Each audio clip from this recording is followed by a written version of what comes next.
welcome to your day off. My name is Corey, and I'm the this here host of this here podcast. Gab, I messed that thing up. Gab, man, welcome. Hi.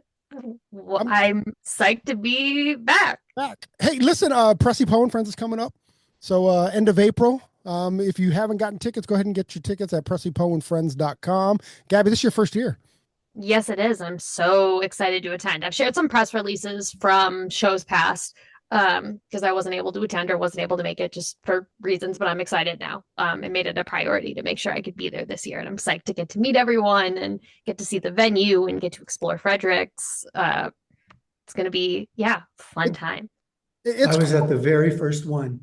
I was just about to, I was just Jerry, I was just about to bring you in, man. So we have Jerry Nettuno on the call, and he actually he sponsored the very first one. He went to the very first one. He kind of he watched it as it started to birth there, man. And it's a cool event because it's so like hairstyle centric. You know, when we started to do this thing, and certainly when Presley wanted to do it, it had to be through the eyes of the hairstylist. It had to be to benefit them before anything else. And like, yeah, we have some brand partnerships and stuff, but it's really about the attendees, and it's about those that show up. And I often make the joke, it's about those whose feet are hurt on the end of a Saturday, which is seems to be the entire industry these days. So, Gabby, I'm really excited that you're going to get to experience it. I'm really excited that you're going to get to meet a lot of hairstylists like face to face there, without all the pressure of or all the distraction of like a big hair show, Yeah. i.e. BS or some of the big ones. So this is small, intimate, and lovely, and I confidently say that everybody leaves with their cup full. So it's certainly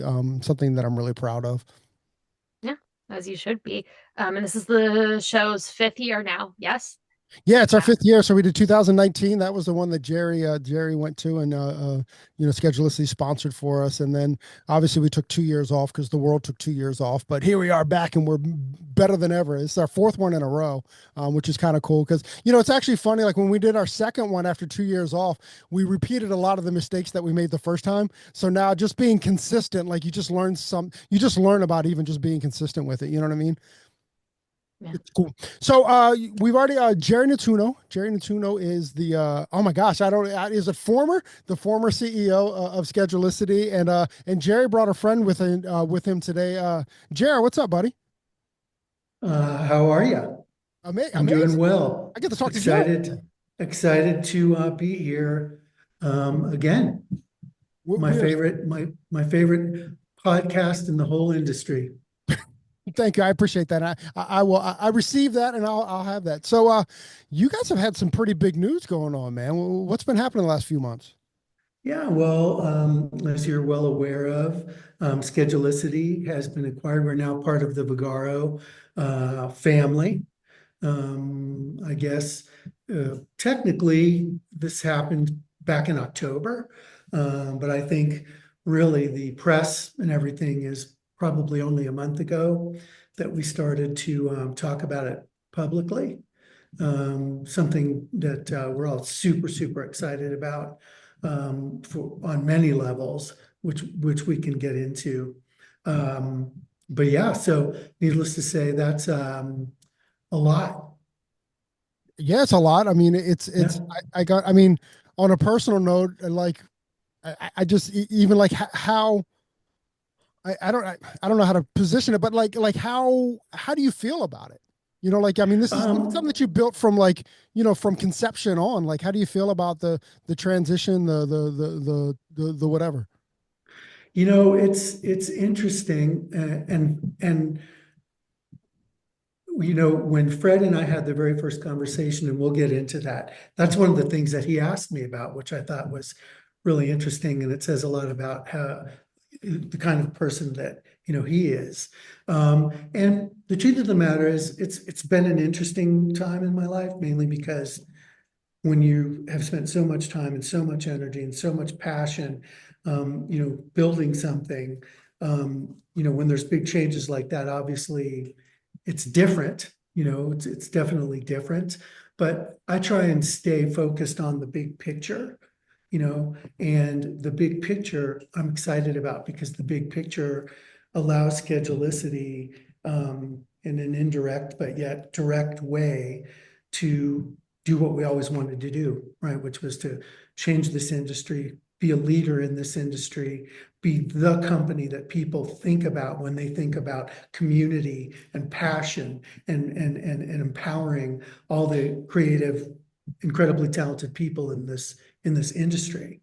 And so, this allows us to do that, by partnering with a big successful company like Fred has built. And our story goes way back to almost the same time, and it's funny, he'll let him tell some of the stories, but we've known about each other for a long time. It's fascinating how these things even come to bear when you think about it. But yeah, so it's been definitely a time of personal change for me, but at the same time, lots and lots of excitement. That's awesome. Jerry, will you introduce your friend to us? Yeah, I'm super excited to introduce Fred Helou. He is the founder and fantastic CEO of Vagaro. And as I said, we've been around. We've started almost exactly the same time, unbeknownst at the same time to each other. But always have had tremendous amounts of respect. Listen, in the time that I started Schedulicity until now, there's been who knows how many companies have, we basically, pioneered this entire industry. But since then, who knows how many companies have come and gone. If you went around this building and you talked to our people and you asked them who the other company was that we respect the most, it was always Vagaro. They always had a great product. Everything was run really well, and it's the one that we appreciated as another, great company. So I've always had a lot of respect for them, and for Fred. That's awesome. Fred, man, welcome to the show. Yeah, welcome.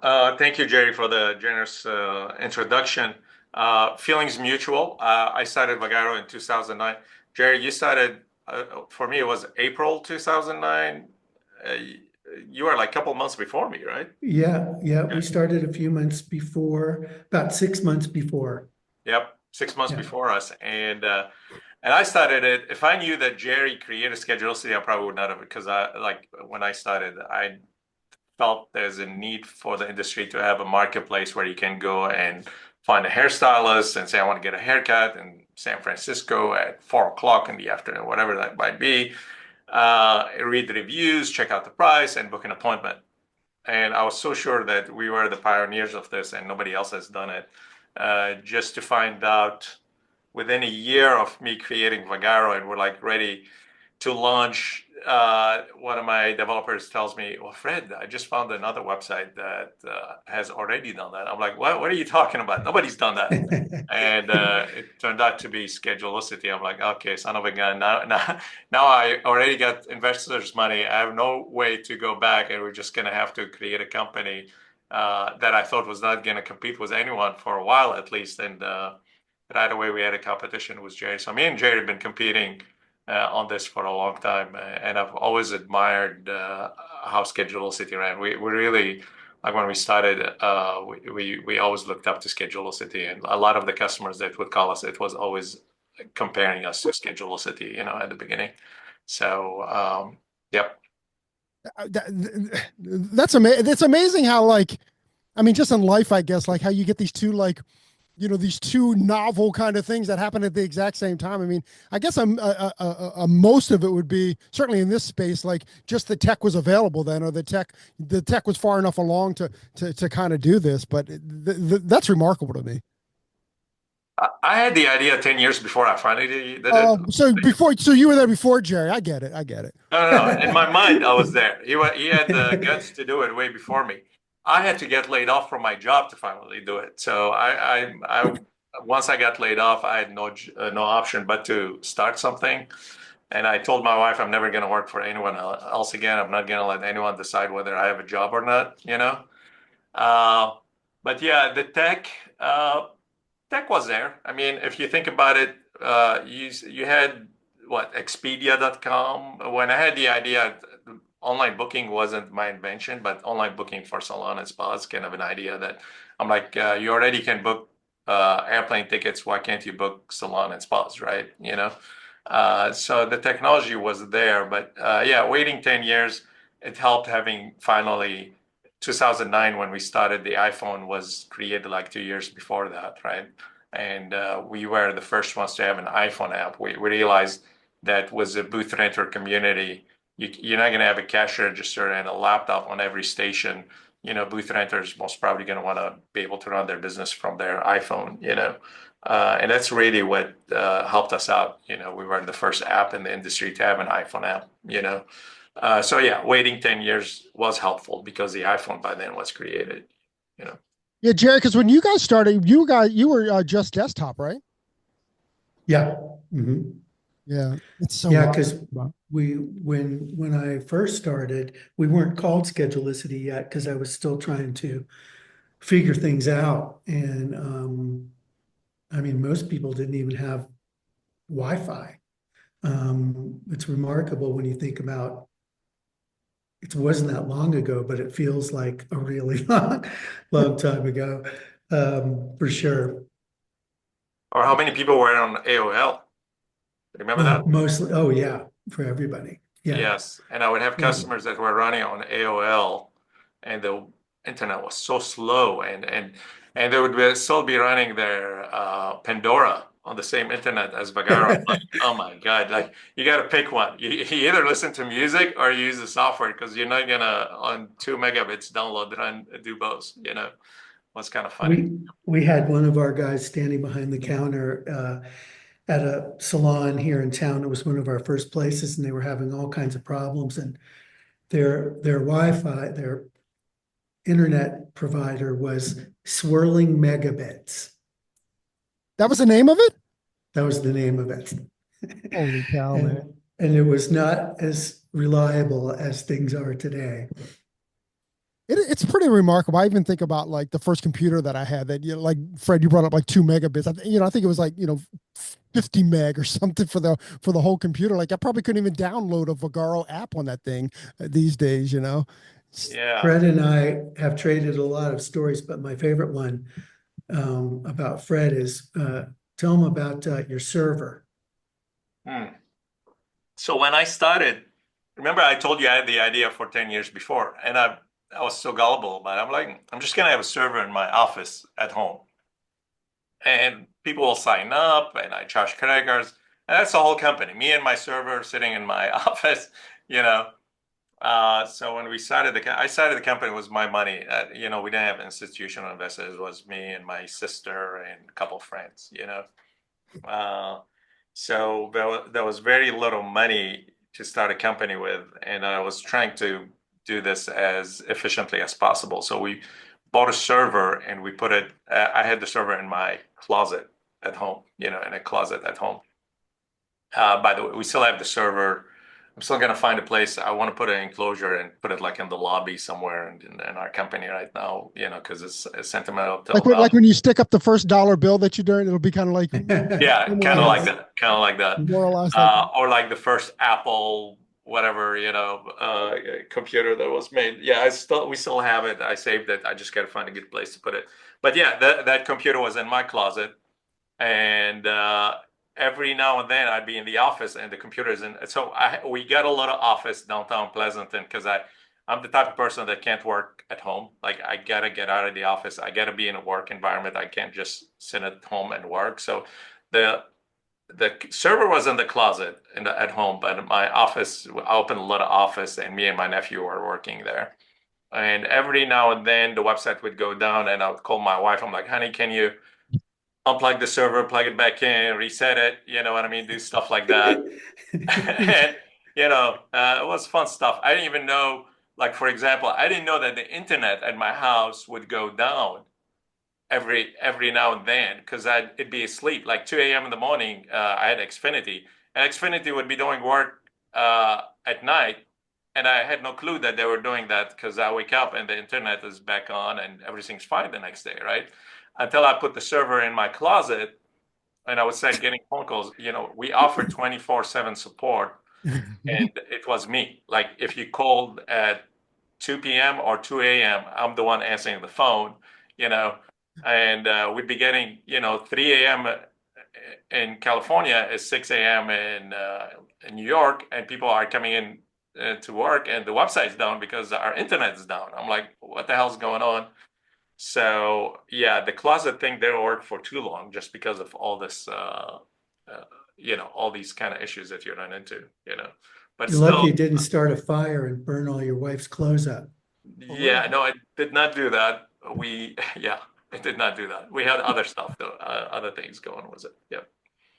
So how does like, I mean, I guess maybe I'm directing this at Jerry. Like was Schedulicity up for sale? Like, how do these things work? Like, do you call a real estate agent? Like when you're talking about like corporation to corporation, like how does this work? Or did Fred just go like, hey man, you want to sell? Like how did this initial conversation start up? Yeah, I mean, these things happen lots of different ways, but in our case, we were not. We hadn't spoken to anybody.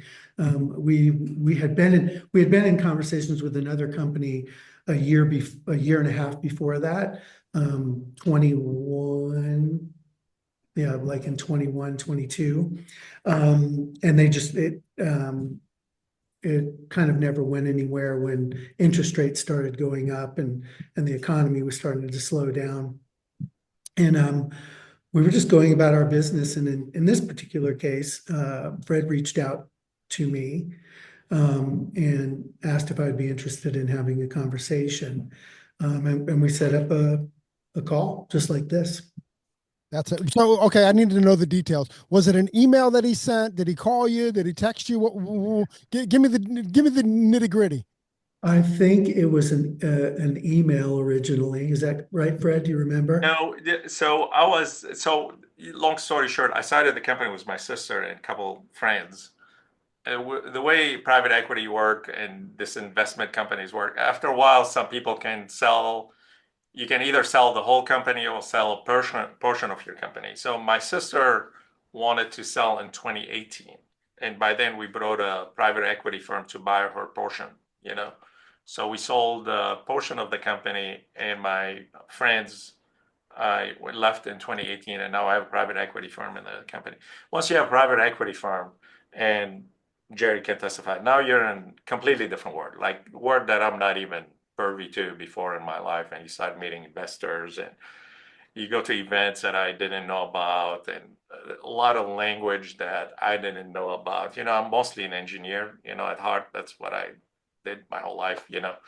But at one of the private equity events, I met someone from Oppenheimer. Was it Sean, Jerry? Yeah, Sean Minahan. Sean. Yeah. And Sean, it's someone that we both know in common, and he mentioned to me that, hey, Schedulicity, have you talked to Schedulicity? I'm like, I've always wanted to talk to Schedulicity. As a matter of fact, my investors always ask me, should we buy a company? And I'm like, the only company I would consider buying that I respect their product and I don't think it's a cloud and smoke and mirrors is Schedulicity. I would love to talk to them, about potential merger. So I told Sean I would love to talk to Jerry, and I think he introduced us, right, Jerry? Yeah, yes, because exactly Yeah, how it yeah, happened. yeah. And then Corey, back to your question, we scheduled our first call and he kind of gave me an update on what was going on over there. I gave him an update kind of on what was going on, here kind of, we both had to go through COVID together, which was no fun. And so we kind of compared notes on all that stuff. But that's how it started. It was literally a phone call. And it was, he said, how would you feel about, coming to Vagaro and, what would that look like? And that was our initial conversation. And, that sparked everything that happened then. And as I mentioned to you before, Corey, the actual process of these things, unfortunately, is not near as easy as our phone call was. Never is. Because But there's a lot of, the best part, we got along right away, right? oh yeah, that's what I was just gonna say is that, in the beginning, it was just Fred and I and if you know anything about me, Corey, and I know that you do, if anything, I'm over passionate about things that I'm involved with, especially at Schedulicity and all of our customers. And, the thing that I was really drawn to, besides the fact that we already had a great admiration for what a good product, Fred had built, I realized pretty quickly that we were very, very, very similar, our personalities, and I recognized very quickly that, he has exactly the same kind of passion that I did, and all the people that you've met here at Schedulicity, in, just creating something that made people's lives easier in that industry. We both have a huge appreciation and respect for the people that, make a living in the industry. And we appreciate that community. And I recognized very quickly in the beginning that we both shared that, and both of our companies shared that passion for these people, right? Well, Hairstylists and barbers and estheticians. what a great bit to bond over, right? Like I totally get that. I mean, that's definitely the space that we've been trying to create. As far as like, who's standing up for the hairstylist. I think for so many years in the industry we've lost that, and that was, one of the motivations of even starting the podcast is just like we want to elevate the people that are actually working behind the chairs, because for so many years, certainly in my career, and I've been in 30 years now, but for so many years in my career, the narrative has been controlled by the brands or by people other than that's doing hair, so like we were like, well, how can we elevate people? But that's amazing. I'm going back to COVID, Fred. Did you want to kick Jerry's ass when he made it free for everybody for well, okay, so yes, that's maybe, but let me explain to you what happened. I'm in the office and hold on, Fred.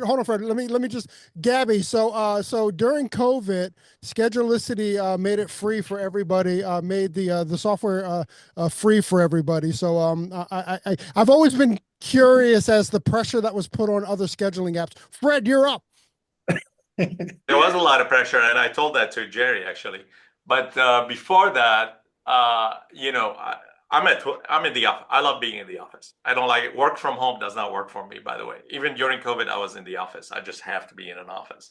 Yeah. And the announcement was made for everybody to go home, and I'm just watching all my employees carrying the monitors and their laptops and everything from their desk and going home. And I'm like, I think I'm gonna go out of business. This is like the first time that I felt like we're just gonna go out of business. Like here's all the hairdressers are going home. They can't do work, and everybody was talking. It's only going to be 2 weeks.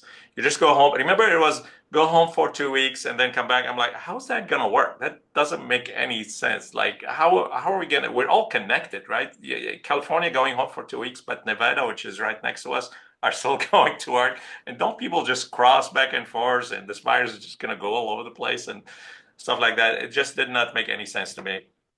So I didn't sleep for like 2 or 3 weeks straight. Like literally, I'd be in bed with the lights off, and I don't want to bother my wife, and my eyes are wide open, and I'm just seeing things like literally, and I'm looking at the sky at black, ceiling, and just thinking about things for 3 weeks. Didn't get much sleep, trying to figure out how we're gonna stay in business, how we're gonna. And then Jerry, how long did it take you to offer Vagaro for free? Not Vagaro, Schedulicity for free for everybody? About 5 or 6 days. I mean, 5 or 6 days. Basically, Lauren was the catalyst. Yeah. And, and I'm looking at it, I'm like, okay, well, this thing is not going to be 2 weeks. I didn't think it's going to be even less than a year. Like, I'm like, this is going to go on forever, right? And I want to make an announcement, but like, how do you make an announcement that just doesn't first cause you to lay off all your employees? You know what I mean? And then, but keep you in business, but still be able to help all these businesses out. And then, so you announced free for Schedulicity, and then Square said 1 month of free service. I'm like, 1 month. Then what happens? This is not going to be over in 1 month. MindBody said we were going to raise your price next month. Their CEO went up and said we were going to raise your price next month, but we're not going to raise it next month. It's on YouTube. I don't know if the video is still on there, but we will give you 1 month for free if you sign a 1 year extension on your contract. for 1 month. I'm like, this is crazy. Like, I don't know what's going on here. So, and meanwhile, I have investors that, we just told them we're gonna do all this stuff this year. So at this point, you're no longer the only sole decision maker in a company because you have investors that you got to get their approval on whatever decision you want to make. Finally, after 3 weeks of not getting sleep, literally looking at black screen in my bed, 3 a.m. in the morning, it hit me what I'm gonna do, which was like give away Vagaro. At the time, Vagaro's starting price was $25 a month, which is, if you're a booth renter by yourself, $25 a month is all you're paying, you know. So we decided to, and that's like 65% of our businesses, they were booth renter. As you know, the industry today, 65% of the industry is independent contractors. So we decided to give $25 discount, which made it free for 65% of our customers. You know what I mean? But then what we did, we're like, giving it away for free doesn't mean anything. We need to figure out a way to get these businesses money during this time. And that's really what set us apart from a lot of the competition, because Vagaro at the time, we had a shopping cart. You can sell products online. That was already built into Vagaro. Curbside delivery, that was something we already had before COVID. Like, it just like happened that you can buy product online. You could either pick it up at the store or they could ship it to you. That was implemented because we thought it's a good idea before COVID happened, Intake forms became a big deal. Do you have COVID? Do you not have COVID? Have you had a fever? Are you willing to wear a mask? All these stuff that you want people. We already had that capability before COVID hit. So what happened, we were in a unique position to offer all these features to customers, that would help them do contact tracing and run their business online before COVID hit. And then we were in the middle of doing Zoom integration to allow people to, because we support fitness, to do online classes and stuff like that. So we're like, let's get on this heavy, finish it in like a couple. We did the whole Zoom integration was in 2 weeks, So again, the whole mindset is how do we keep people running, while they're at home, making money while they're at home. The other feature we had was home services. That's another thing that we did where we already had that for years. I had one of my favorite tanning businesses, Spray Chic Tanning. She signed up with me about 14 years ago, and she's like, well, I do spray tanning, but I do it at home. I wish you guys allowed me to, when somebody books an appointment, they tell me where I want to go. And I'm like, okay, I love this idea. So we developed this like 14 years ago. And during COVID, it was like perfect because, many hairdressers were going to people's houses to cut hair under the table because they were not supposed to do that. Yeah. So, I mean, no, that never happened. That never happened. That never happened. It was happening in my house all the time. IRS. It never. My living room became a salon for my wife and all her friends. Her hairdresser would come over, and a bunch of friends would come over and cut their hair at our house. And then one more thing is that we encourage customers on the marketplace to buy gift certificates from the salons, right? So you would go there, and we had a banner on top where like support your salons and businesses by giving, instead of asking for a fund me page, it's more like buy gift certificate that you can redeem later when we're open again. And that was a hit for us. And we made a video encouraging people to do that, to buy and supporting. So yeah, I mean, Jerry, when he announced that, I'm like, I don't know how I'm going to beat that. And we never did. We never gave it away for free, but we did. We thought about, okay, the free is one thing, but more important, how do you make money during this time? And that's really the bread and butter. So we're more focused on, let's make Vagaro more affordable, but at the same time, give them all the tools possible to still make money. Because they're not looking for handouts. They're looking for ways to still work and make money. Right. And I feel like we got that right away, that we just want to give them a way to stay in business, That's amazing. First off, I want to applaud you because And even during those times, I felt it too. You're such in a position of like, how am I going to stay open? And for you to be able to change the focus and to be like, well, we stay open if they stay open, and even to kind of get that instead of being so singular and being, and when times are tough, it's hard to look away from the mirror. Yeah. And I applaud you for doing that. Gabby. Yeah.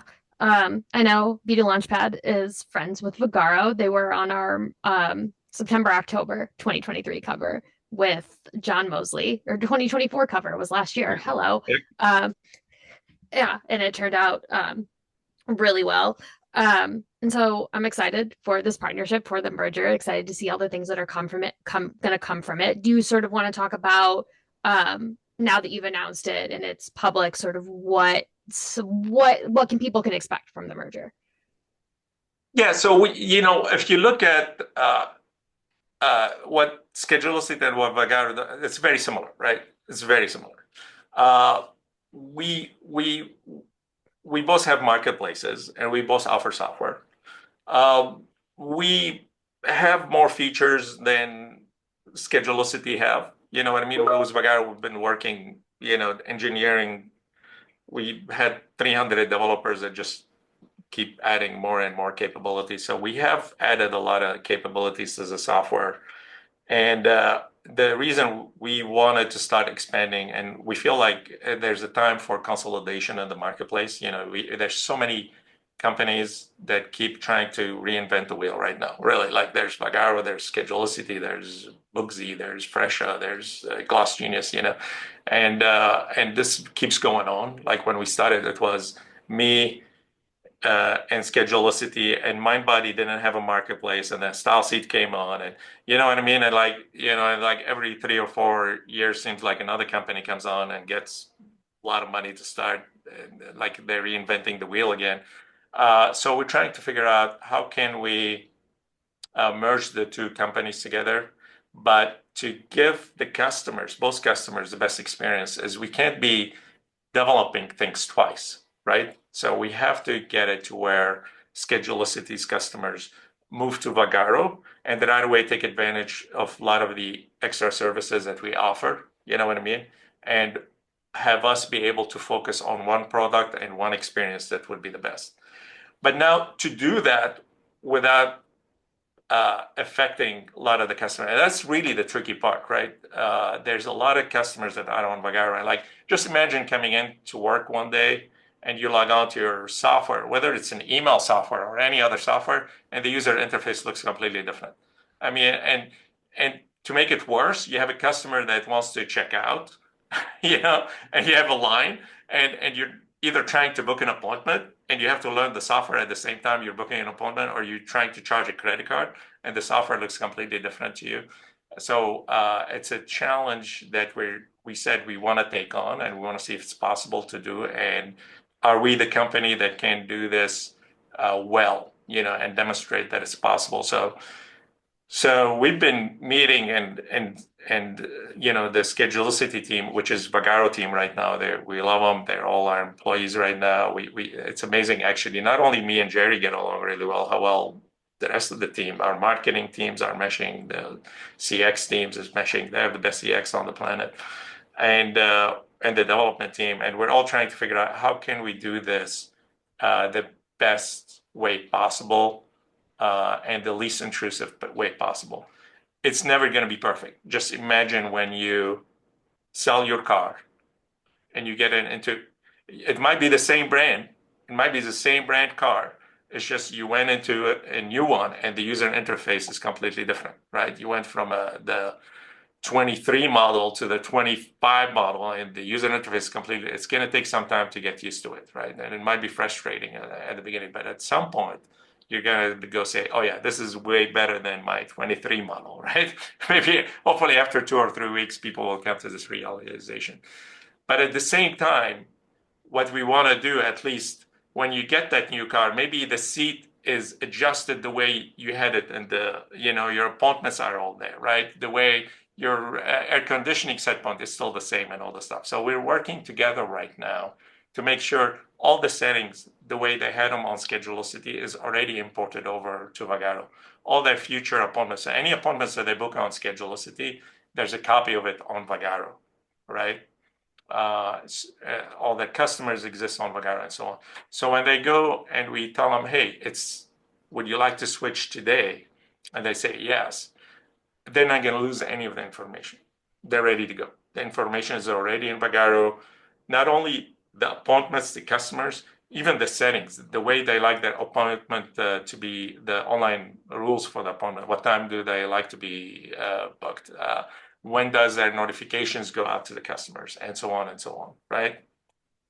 And then we want to offer them an onboarding specialist that with that, they can book an appointment with an onboarding specialist to walk them through, well, this is how you did this with Schedulicity. This is how you do this right now with Vagaro. And then ask them because there's a lot of things that people have wanted on Schedulicity, for example, forms or whatever, that go through, okay, what features did you feel were missing in the past in your life that you didn't have? And let me show you how you can now do it with Vagaro. And hopefully it's something that we have now. There might be things that she wanted that didn't exist on either platform, and we'll take these notes down and we'll add it to our to-do list, for 2025, but yeah, I mean, it's a tough proposition. We've all been through that. You've probably been through that with your wife. I can't get my wife to sometimes go from a PC to a Mac or something like that. And it's a very tough thing to do, but we really, hopefully you want to be the company that can do this well. It's not going to be perfect, but we're going to try our best to make it as seamless as possible. Well, Fred, I'm going to talk to you specifically because the one thing that Jerry did super, super well, and I hope you don't lose it, is that his CX rock stars were literally the best customer service department that I'd ever had to deal with. And as a matter of fact, he fucked me up a little bit because I judge every company now by their customer service, by their customer service department. So basically, I'm begging you, don't disappoint me, man. Like we need that interaction. Like they were so stellar and they treated everybody, they were the rock stars, but they treated everybody else like a rock star. So, again, I hate Verizon because of Jerry. But please, please put investment into that, into those guys. Cause they are second to none. With that being said, I know that you talked about like the hairdresser's experience or the user's experience, but my concern as a stylist is what's the plan? And even maybe you don't have the answer to it, but what's the plan for my customers? Like, what's the plan for my customers, like interaction with the app? Because, at the end of the day, yes, I want it to be easy, but if it's not easy for them, then, Yep. that becomes the real pressure, right? Because now we're getting shit from them too. Yeah. So what we're doing, you used to go to schedule. First of all, I just want to the support thing. Remember when I told you 24/7 support, it was me? Yeah. That went on for like 3 years, by the way. So I know exactly what it feels like to answer the phone. I would wake up at 3 a.m. in the morning out of bed and answer the phone as if I've been up all night. You know what I mean? Like, Vagaro.com, how can I help you? So I still have a lot of customers, just like Jerry, that still have my cell phone number that call me up till now today. But we have a goal at Vagaro. We got to answer the phone in less than 2 minutes, and we have 24/7 support. So we offer 24/7 support.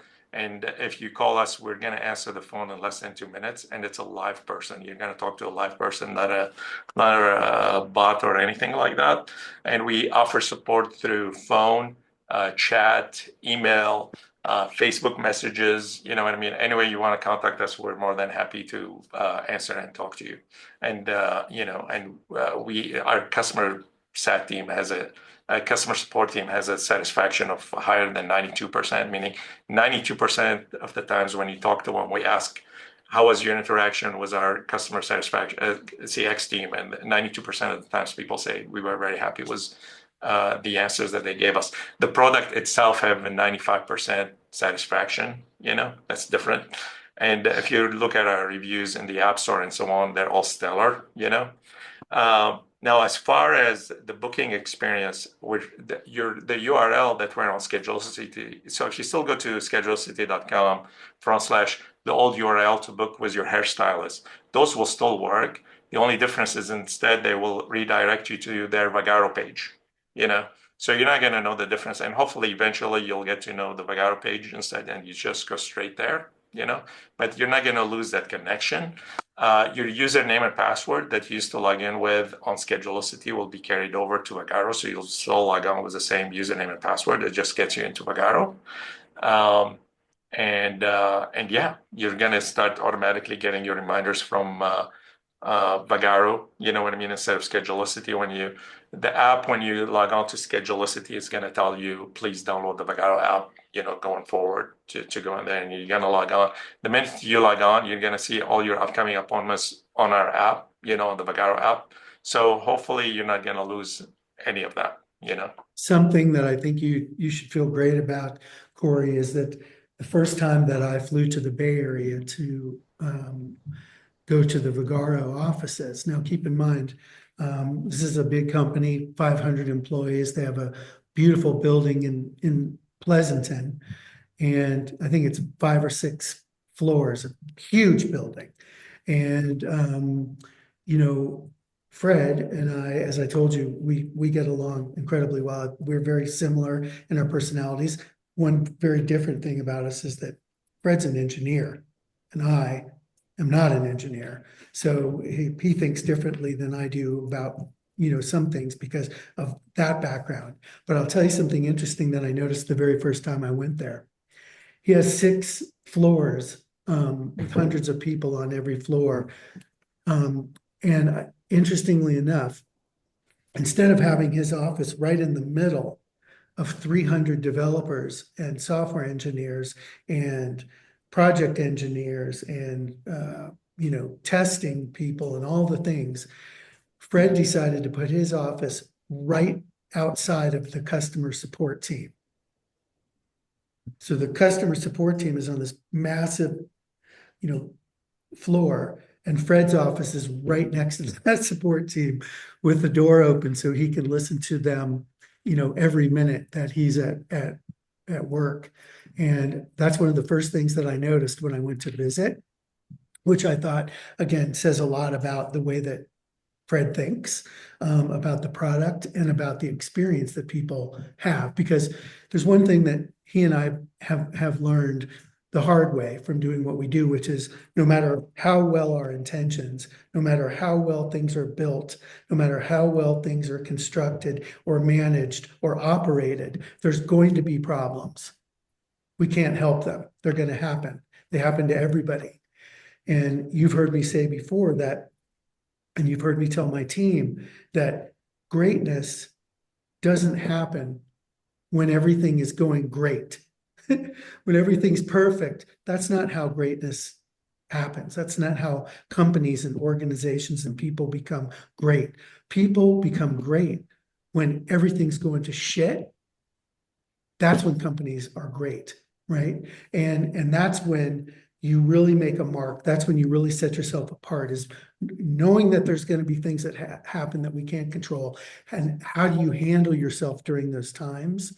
And Fred has run that company thinking the same way that we do, which is we can't control everything, but what we can control is the experience that you have with us. Anytime that you have an interaction, it's something that's very important to him. It's something that's always been very important to us, as you know. And that's one of the reasons why I was compelled to do this. I would have not, frankly, I wouldn't have done this deal with anybody else in this business.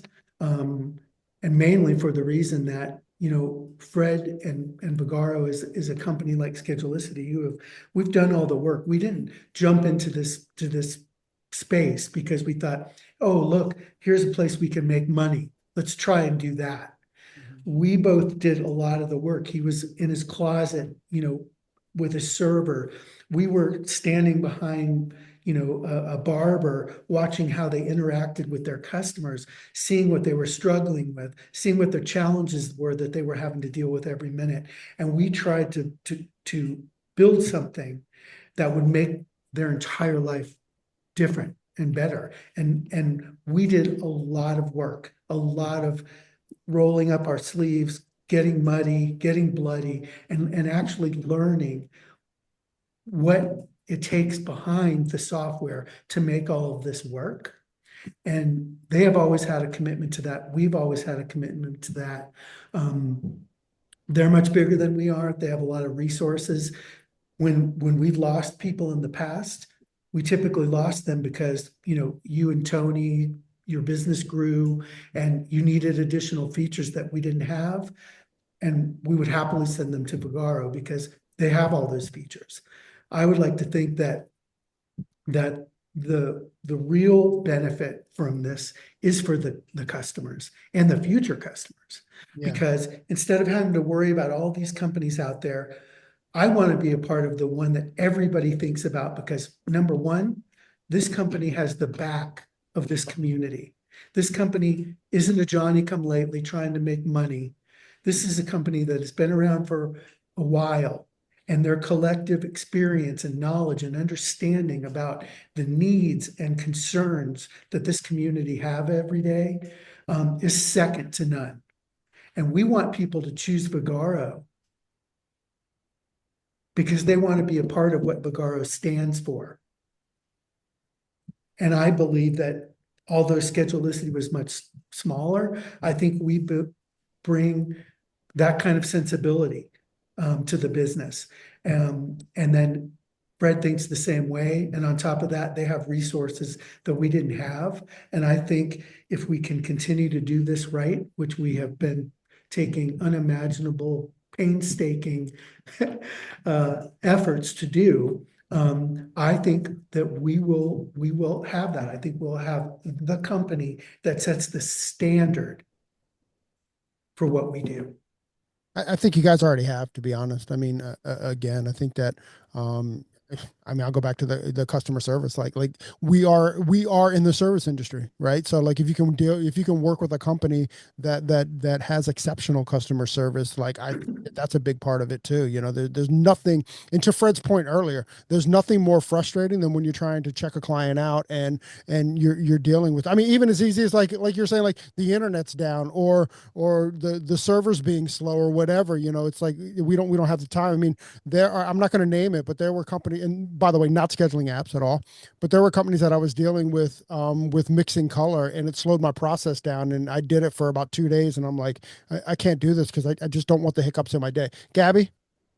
Yeah, no, I think that's super important. Like, I mean, like you said, I ditto that completely. That hair professionals are in the service industry, and what you do is about giving back and is about the people. And I love that what you're doing is so people forward and like stylist focused. And on that note, I know one of the things that Vagaro does a lot is education too at trade shows and working, sort of having the hair professionals that represent the brand. I'm curious now with this merger, sort of how, like, if that's something that you're also going to be like another aspect of what it is that you're doing is sort of the education, whether it's at the trade shows or other things to sort of reach people, and how that's going to work with the merger.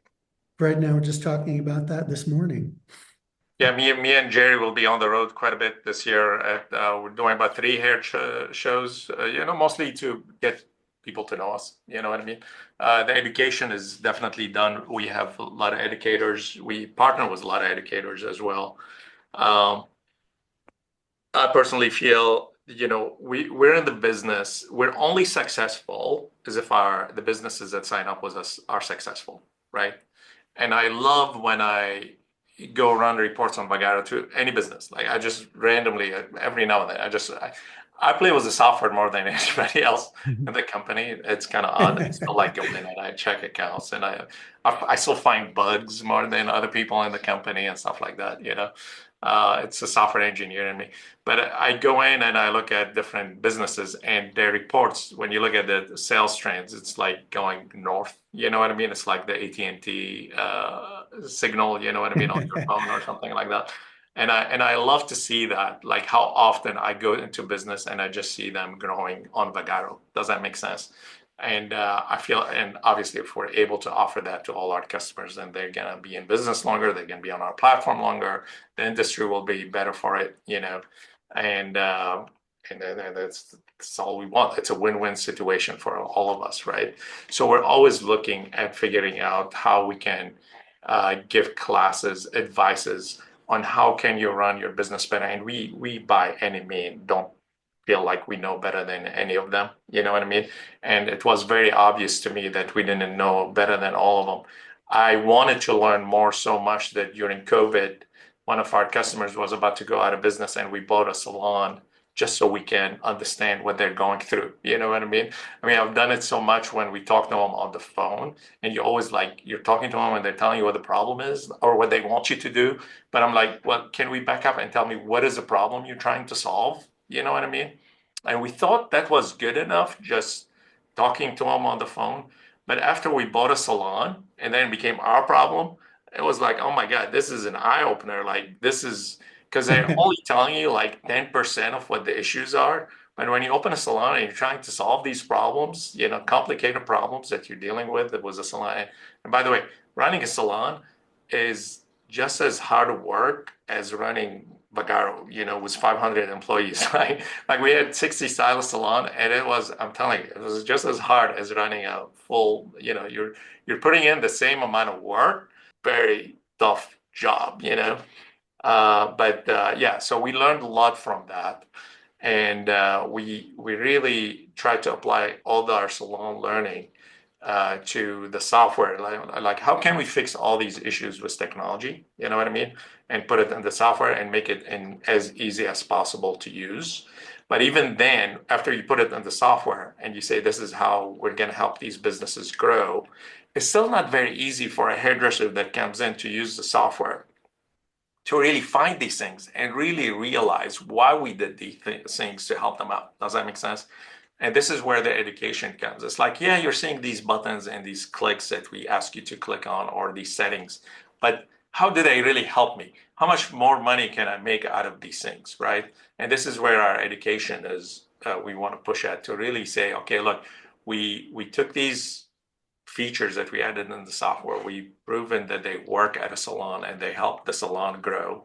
And then now we want to show you how you can use them and apply them, and explain to you in depth how this technology can help you grow your business. We're not the educators for how to use hair products. We're not the educators on how to do a haircut, but can we be the educators on how technology can help you grow your business, right?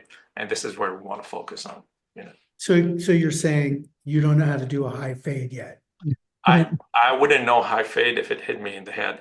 I know a lot more That's about. funny because that's exactly where a high fade hits you. It's right on the head, man.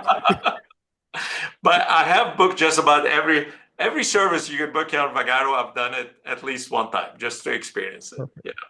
But I'll give you an example, like from buying the salons, right? And so my salon manager comes to me within a week, and she's got a bunch of checks and dollar bills. And I'm like, what is this for? She's like, well, we just collected rent, and I want you got to put it in the bank. I'm like, wait, you want me to go to the bank with a pack of checks and dollar bills to put in the bank every week? I have to do this every week. There's no way I'm doing this every week. So I'm like, okay, so we added a way to collect rent from the stylist automatically, you know, through the software. You can put in how much rent each stylist is picking. She can sign her contract for the booth rental through the software, and then the software automatically takes money from their bank account and puts it in the business owner's bank account. But then there was notes, and we're like, what's these notes for? She's like, well, if they sell products for us, we take notes, and then later we could give them a discount on their rental or something like that. I'm like, okay, well, let's automate that too. So we made it when the hairstylist pays rent, we take what product she sold. Let's say the business wants to give her 10% on product sales. So at the end of the week, she's collected $100 worth of commission on product sales. Her rent is $500. Then she only pays the business $400. It's all done automatically without anyone having to exchange notes or hand and checks and all this stuff. And just stuff like that just made running a salon much easier. And whatever we learned, we took it, and many of our customers right now are using it successfully. And there's a lot more examples like that. That's very, very cool actually. And it's so cool too that like whether you intended to or not, like your product's better because of the salon that you open, because now you get it, like you really get it. Like you get it in the heart about the struggles. And even like as a hairdresser, like I'd be like, yeah, we pay rent. Like, but even having that engineering brain and be like, oh, we can automate this. Let's get on there. That's really cool. All right, I'm about to change the subject. Moving forward, Fred, I think this is addressed to Fred. With AI agency coming, how is Vagaro jumping into the AI space? Yeah, so we've always been about UI. Take a problem, think about how can you design it the most elegant way possible, the most beautiful user interface possible, and then develop the software and then give them the functionality that they want, right? Using the best user interface possible. We're changing the narrative right now. So everybody here, nobody gets in trouble. Remember where companies for a while were like, oh no, don't use ChatGPT, you know what I mean? Well, no, I said from day one, no one's going to get in trouble for using ChatGPT. Please use ChatGPT for all you can, everything you want, and we actually pay extra money for Microsoft Copilot just in general. But our strategy is changing right now. So going forward, what you're going to see us do is it's going to be, instead of UI first, it'll be AI first. So every problem that we're going to try to solve going forward, how can it be done with AI? And then AI will be your co-pilot. So it'll be AI, UI, and then the functionality, the engine that's going to get your software running, right? And the idea is, if you want to send an email marketing out today, for example, you go and you design, you pick the template, you put in the wording, and we did do a little UI AI that helps you.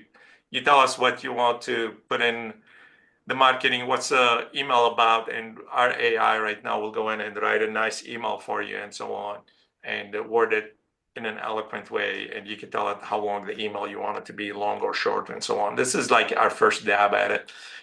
But what we want to go is take a step back, and have an AI where you can go in and say, I want to send an email out to all my customers that haven't visited me for a while and give them 20% discount. Like literally, you just chat. So that's where the AI comes in. And then the UI will come in right after that, that tells you, okay, well, we just designed the email for you, and this is what it looks like, right? It's almost like assisted driving right now on the cars.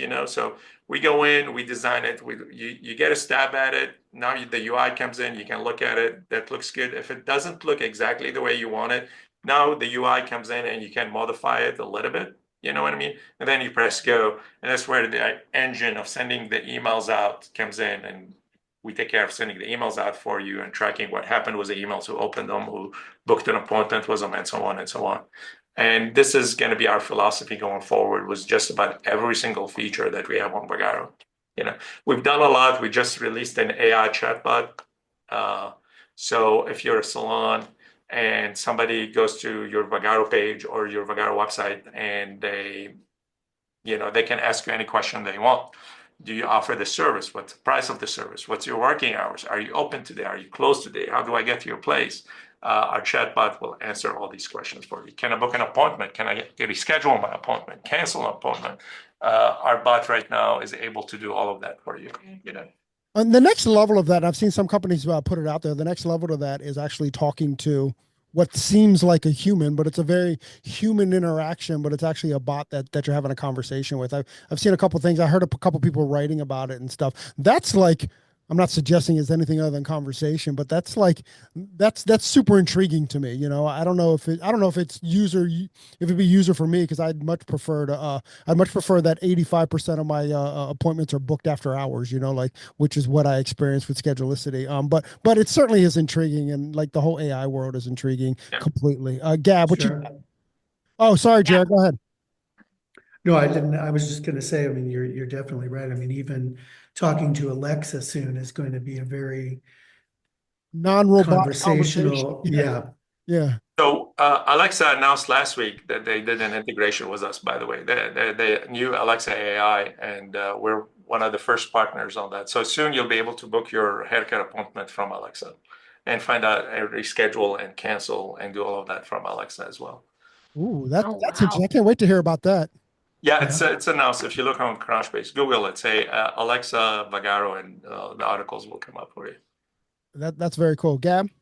Yeah. No, I love the AI innovation too about like making things more efficient for the hairstylist and the hair professional. It's great. It's super helpful.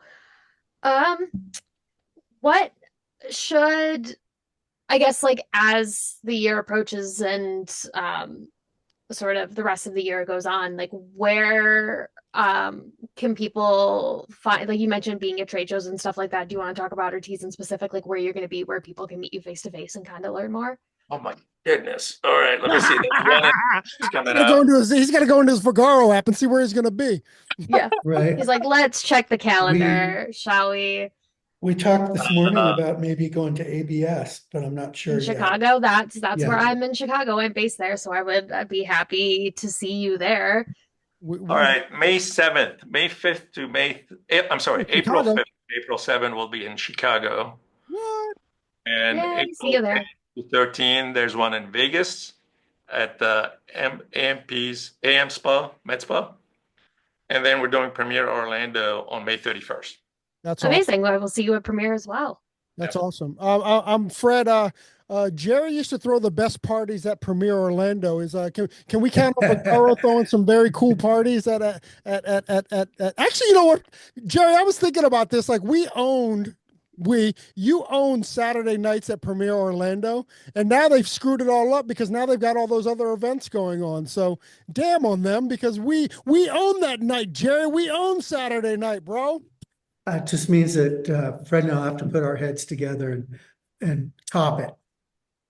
All right, but yeah, so Jerry's gonna bring in the party factor to the Vagaro. We got to figure out. We do have an iconic event that we threw last year. It was virtual. We're hoping to do it again this year, face to face.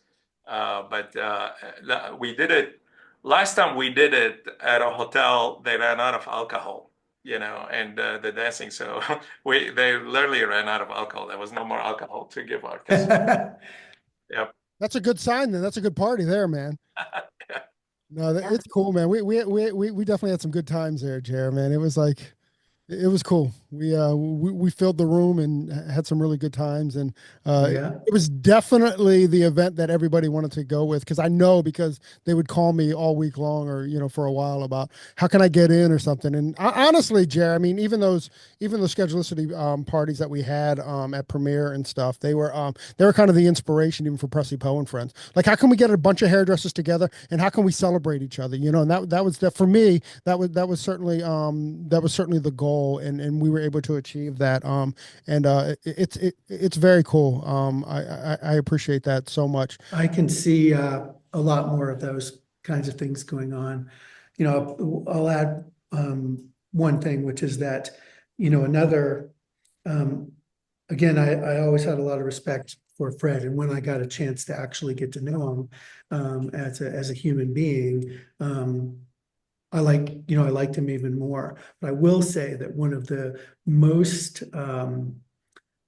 awesome things that's happened is that, since, through this process, we now have obviously begin to, know a lot more of the Vagaro company. And I talk about it all the time, but Fred has put together an incredible leadership team. You knew all of my leadership team and what kind of special people they were. And Fred has done a remarkable job there. The entire leadership team came here to Bozeman the very first time when I actually made the announcement to our team, on the day that it was going on, which is one of my favorite memories, because I'll tell you one funny story if we still have time. Let's go, man. Let's go. So you know how Bozeman is. I've been here for 30 years, and it's an incredible place for all the reasons that people are moving here so fast. I wouldn't say that historically cultural diversity has been a huge part of Bozeman for no other reason than I think it's just was a small, mountain town for the longest time. Fred has an amazing leadership team, and they're from all over the world. And in our first meeting here in the office, right, Fred, it was it was Fred who immigrated here as an 18-year-old kid from Lebanon. And then his CFO, one of my favorite people that I've met in this process, is from Iran, Armida. And then, well, you can sell him, Fred.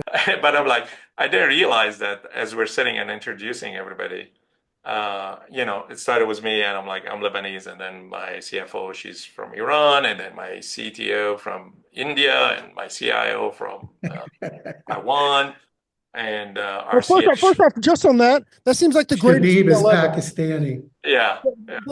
The food, the Lebanese food, the Iranian food, Exactly. they're all delicious, man. I mean, they're my favorites. I mean, luckily I'm in DC, so I have access to all those foods. But man, that sounds like the best like smorgasbord of a meal ever. We're gonna invite you on our next potluck then. But anyway, all joking aside, his entire leadership team is great. Charity, who heads their marketing team, they have a really cool marketing team that has really come together with our marketing team and has been doing some really, really fun stuff. And I'm super excited about the future. And I think that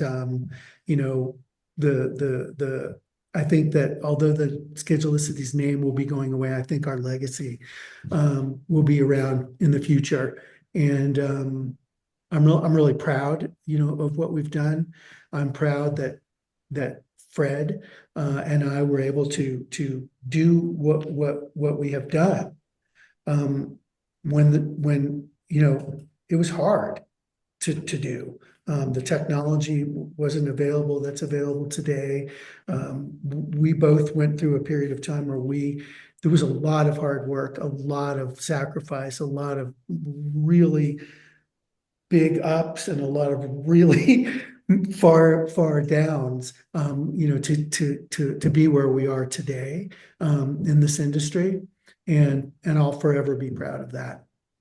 Well, I'm just grateful that you are both on the podcast. I'm really, and like for you, Jerry, as a friend and like friend to friend and heart to heart, like it's really cool to me that like it doesn't feel like there was this hostile like takeover that you kind of think of it in business, and that you guys are working together and your teams are getting together. Like that in itself to me is something to be really, really proud of. It's just really cool, and I'm just happy for you guys. I'm happy for your entire Schedulicity team.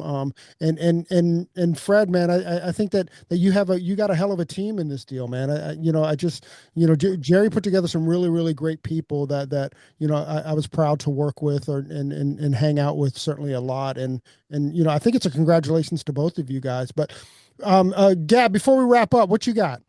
Yeah, I think I'm excited too, for all the things that you're going to do going forward. I think, scheduling apps are a big part of the industry that we love spotlighting and giving love to, because again, they make the hairstylist life so much easier and so much more efficient. And I love hearing about the collaborative process, because that's what the industry is. It is collaboration and it is community. So thank you both so much for chatting with us. Do you have any sort of final parting words, things you feel like you didn't cover, any like last message that you want to get out? Fred? No, I mean, thank you guys. We have a saying, let's take over the world. You know what I mean? At Vagaro, we'll just go say, let's go take over the world, and one salon at a time. Let's grow this industry. Hopefully make hairstylists and the beauty industry prosperous. Prosperous. And it's one industry that's never going to be taken over by AI. Nobody wants a robot with a scissors right next to their neck. I definitely don't.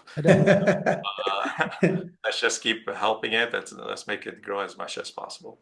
All right, Fred. So if where can I go to sign up for Vagaro? What can I do? What's all that stuff? Yeah, just go vagaro.com/pro. If you're not on Schedulicity, if you're already on Schedulicity, you don't have to do anything. You're going to get a prompt someday to move over. But if you're not on Schedulicity and you want to sign up for us, vagaro.com/pro. It doesn't matter what software you're coming from. We import all your information. We transfer all your appointments and everything for free. You don't have to do anything. Within 24 hours of you signing up with us and booking that onboarding appointment, we'll have your all your information moved over within 24 hours. And that's it. They And have some of the most beautiful hardware I've ever seen, like for payment. You know, my daughter is using it all in her Ooh, studio. gorgeous. Yeah. Very sexy. there it is. So she left Schedulicity, so she went straight over to Vagaro, Jerry? Well, we moved her as one of the first, people.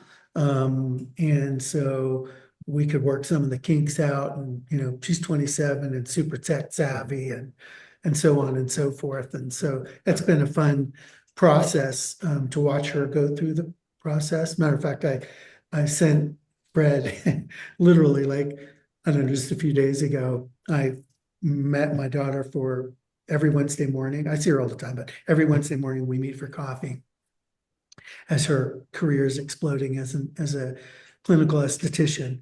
And she said, "Oh, I just got off the phone with the Vagaro team." And I'm like, "Well, what's going on?" And she says, "Oh, I'm going to be this, and I'm going to be a coach, and I'm going to be, all these things that she's working on, the new things that they're working on with Vagaro." And I remember I got back to the office and I sent Fred a text and I said, "Well, I never saw a world where my daughter would be telling me about all the things she's doing on Vagaro." Fair I didn't enough. see that coming. Fair enough. That's awesome. But she's very excited and just hearing the excitement in her voice about all the new things that the company's working on. I think that the future is really bright for people in this industry. That's awesome. Jerry, thank you so much. Once again, thank you for your time. Fred, thank you, man. Again, just happy to know you, happy to meet you, and I can't wait to see you. We'll definitely be at some of the hair shows, so we should definitely go have a cup of coffee or something. I would appreciate that. I'm going to leave that on you, Jerry. Jerry, if you can arrange that, that would be really, really awesome. Perfect. 100%. Fred and Jerry of Vagaro. I never thought I'd say that either, Jerry. Thank you so much for joining us on your day off.